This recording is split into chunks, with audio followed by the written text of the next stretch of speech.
Hello, I'm Bob the Bookerer and welcome to my channel.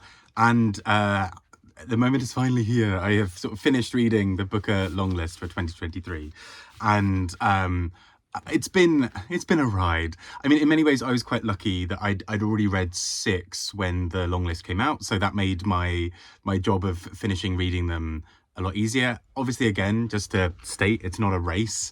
You don't have to finish all of them at all. And if you are wanting to read all of them, you don't have to read them within a specific time. I just personally quite like just sort of reading while they're all out. I quite like, where possible, to try and read the whole long list before the shortlist is announced, because I kind of want to go into the shortlist with my own predictions, and then also sort of knowing what's actually happened with the shortlist. That's just how I like to do it. Doesn't have to be your way. And in some ways, the danger is that the shortlist gets announced and I'm like, yay! And then there's 2 months between that and the winner, where I'm like, great, so I've read all of them. Like, I'm not going to have perhaps any new thoughts on these. Unless I reread them or I see a really good review that challenges my view on some of these things. But either way, I think it's been an interesting year in many ways. And I think going into this, these are just the 4 that I sort of physically own, plus the Bee Sting, which is with a friend.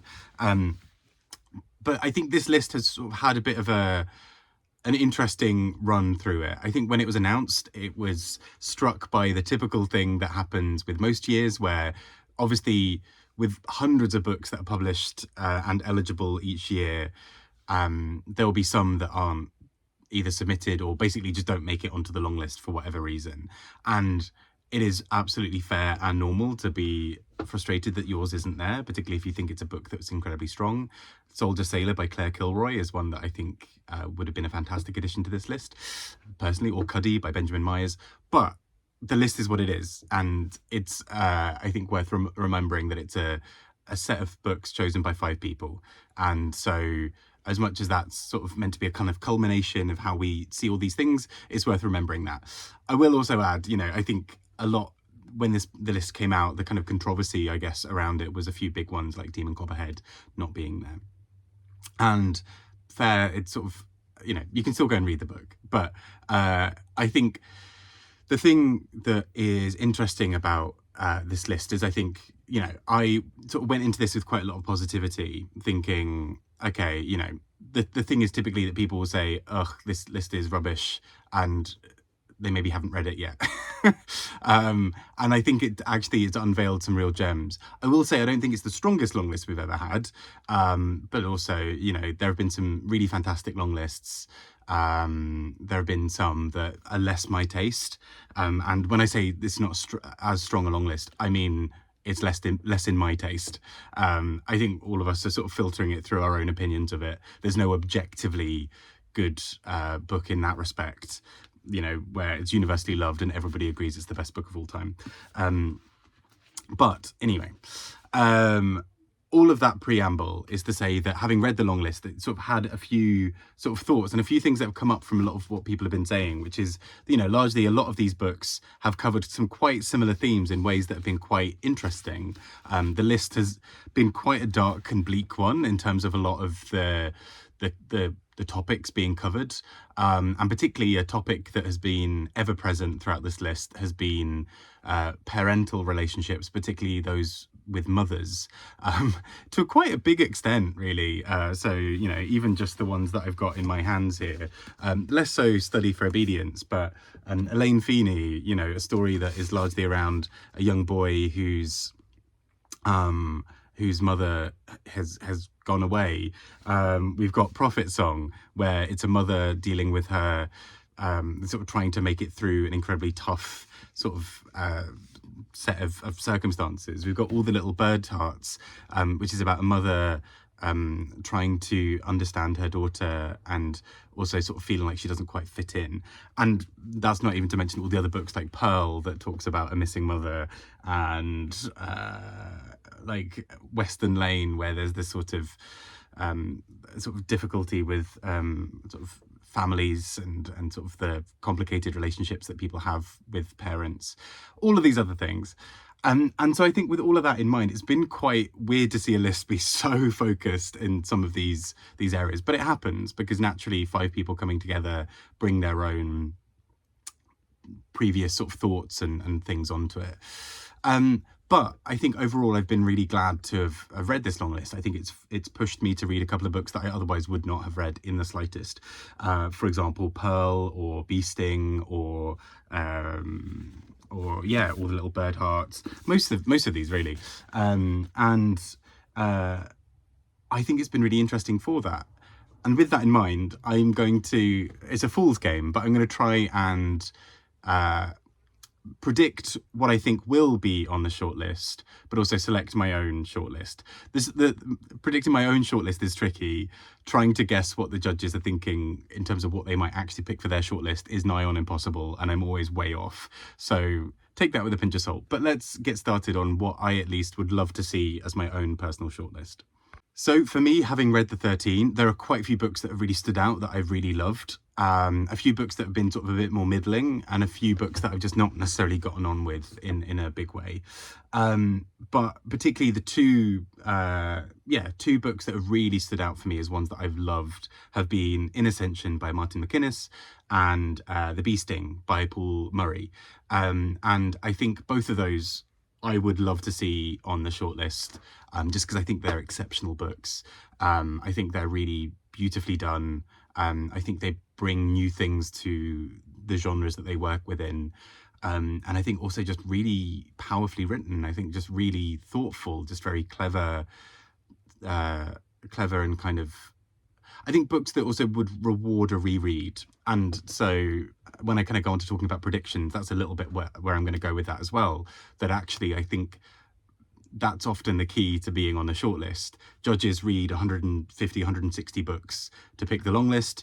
They then reread their long list to choose the shortlist. They then reread their shortlist to pick the winner. So the shortlist by the end would have been read 3 times. The long list in its entirety would have been read twice. And so as a result, you get some books that I think, like perhaps The Bee Sting, that has such a big twist towards the end, but that has echoes of that twist all the way through the book in other ways that you might not necessarily notice. I think books like that tend to do quite well because you suddenly see what the book's been doing all along. The same for In Ascension, that I think has this real dream-like quality. And I think kind of coming back to it at the end would really reinforce how, would really adapt how you look at the rest of the whole book. So those are my top 2. Choosing the others is a bit tricky because, for example, Old God's Time by Sebastian Barry, I think is exceptional in a lot of ways. I really love the writing. Sebastian Barry can not write a dull sentence, I think, if he tried. But part of me also would quite like to see something else in that shortlist. So I'm torn because Old God's Time is probably up there for me, as is House of Doors, and so it's kind of trying to choose between those. I think I'd maybe go for House of Doors because I've thought about it a little bit more ever since. I think Twan is such a gorgeous writer in terms of just what he does, and the more I've been sitting and unpicking that story, the more I've been thinking about it, and I think it's a really glorious book. So that would be my third spot, is Twan House of Doors. I would then really love to see, where is it gone? I'd love to see Study for Obedience by Sarah Bernstein there. It may be a thing of recency bias because it's the last one I read from the book A Long List. But I think this is a really strong book. It's incredibly creepy and otherworldly at times. There's a real commentary in here that it sort of builds towards this sort of this sense of otherness that really permeates the book. And I think it sticks out enough from the rest of the long list that I think it probably has a good chance of being there, that it feels so other as well as a book, that I think it might have a good chance of being there. So I'd really love to see that. For me, Western Lane by Chetna Maroo, I think is also just such a glorious book. I think it does really clever things with how it sort of leans back almost. It's an incredibly spare book about a young girl who is sort of trying to deal with a change in her family setup, and her father is sort of constantly pushing her to become this sort of squash champion. And in the meantime, she just really goes through so many sort of bits of inner conflict. And I think it's just such a beautiful portrait of a young girl trying to navigate some incredibly huge things in her world. So I'd really love to see that. So that takes me to 4. I'd love to see Pearl by Sian Hughes on the list. I think it's, again, something a bit different. I think it deals with themes around loss and a lack of closure through this really interesting set of narratives that kind of overlap in terms of a past and kind of current day, with sort of fairy tales and folk tales and nursery rhymes kind of threaded into the book. And so it's quite disarming, I think, as a book, that it kind of sidesteps you when you're least aware. And so I found that really utterly fascinating. And that leaves the last one on my list. No, that is all of them. Sorry, I can't count. There we go. That's 6. So in Ascension, Bee Sting, Study for Obedience, Western Lane, House of Doors, and Pearl. Those would be the 6 I'd love to see. But now let's try and predict what might actually be there. Okay, so this prediction is entirely on kind of conjecture and me writing down some ideas on a piece of paper. But here are the books that I think might actually make it. I think, and again, this is a fool's game because I can't see into the heads of 5 people and kind of work out what they're thinking. But I think these are the books that on a reread might do incredibly well in various other ways. So some of them will probably overlap a bit with my list, I hope. So I think, for example, in Ascension, Bee Sting, and House of Doors, I think have a decent chance. Partly because I think the way those books are set up, I think on a reread there's a real depth to kind of find in them again. And in some ways I wouldn't be surprised to see those 3 make it. I think someone like Twan is such a glorious writer, and I think on a sentence level, I think a reread would also make that book kind of stand out a little bit more again. I think, yeah, so those are the 3. I also think that the shortlist may include Prophet Song by Paul Lynch. Again, although this book wasn't always 100% my thing, I think there's a lot of real cleverness to this book. And I think on a reread, there would be aspects of this book that really sung and would,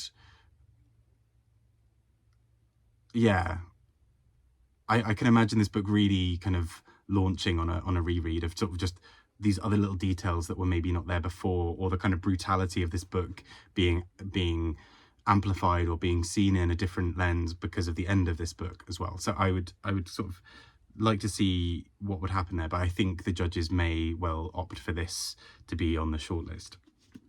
And that leaves 2 spots in this mythical shortlist that I've created. I think the judges might also go for All the Little Bird Hearts for the shortlist, because I think it's such a unique voice in the list especially, but in kind of wider publishing. We don't often get own voices, autistic characters and autistic writing in fiction in quite the same way. And I think, again, on a reread, I think this book would reveal new depths, because I think the whole thing of the first 100 or so pages of this book I found quite slow and a bit difficult to get into, but actually a big part of that is that the book almost needs to set up its rhythms and set up its kind of truths and then slowly knock them down bit by bit. And I think on a reread you'd probably be more acutely aware of some of those aspects. So I think maybe this, and that leaves 1 spot. And I think maybe it would go to, I'm torn here, to either Study for Obedience or to Western Lane. And my reasoning is basically the same for both, which is that they're both relatively short novels that are quite quiet and understated, but I think contain a lot of depth hidden in the little sort of spaces in between. And I think both books would really benefit from a second reading that would take that. Again, I'm just sort of pontificating here. I may be entirely wrong, but that's how I see it would go. I think that's also a tricky thing as well, because for the last few years, we've not had, for a long time really, we've not had any shortlist that hasn't really, in terms of the gender divide of the authors, we've not really seen one where it's tipped more into being men, I don't believe, for a while. With this long list, I think the thing that's quite interesting is that uh, a lot of the kind of books by men in this book tend to be these really big, epic kind of books that deal with historical fiction, that deal with big kind of things in this really often either very in a kind of way that tends to be prize fodder, right? That kind of is this big historical fiction thing, or a big it's sort of written in a certain way. And a lot of the books by women, I think, on this long list, have been these really intricate, clever books, but quite quiet and quite understated. And sometimes in the midst of a big long list, those books can maybe get sidelined, I think, a bit more. And so I'd be intrigued to see what happens with this shortlist, because whether basically some of the quieter books in this sort of quiet, intricate, clever, overlapping, thoughtful books kind of miss out to these sort of quite grand, more epic books. But who knows? We shall see. I may be entirely wrong. This the last few years, I think the highest I ever got was 4 out of 6 right. And that was a magical year. I think I'm going to be almost entirely wrong, but I'd love to hear your thoughts, either from having finished the long list or from books you've read so far. What books would you love to see on the shortlist? What books do you think really kind of would work well on a reread? I'd love to hear those from you. Again, this is all me pontificating, having read the long list. This is one person's view, but I think that there are some really quite incredible books to check out on this list, and yeah, I'd love to hear your thoughts. Anyway, I've been Bob the Booker. Take care and speak to you all soon. Bye bye.